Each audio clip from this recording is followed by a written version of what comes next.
Welcome to Solvetic, your channel to always learn technology easily.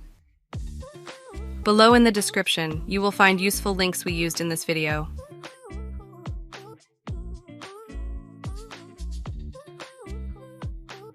Today in Solvetic, we will see how to reset Excel to default settings Windows 11.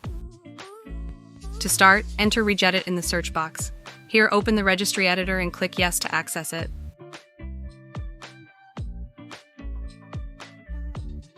After this, go to the path that you see on the screen. There you will go to the Office folder to then access the version that you currently use on the system. After this, select the Excel folder, right-click and click Delete. Confirm this with the Yes option.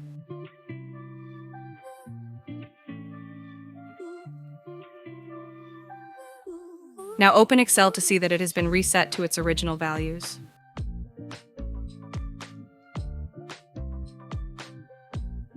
Hey, remember to subscribe Solvetic channel.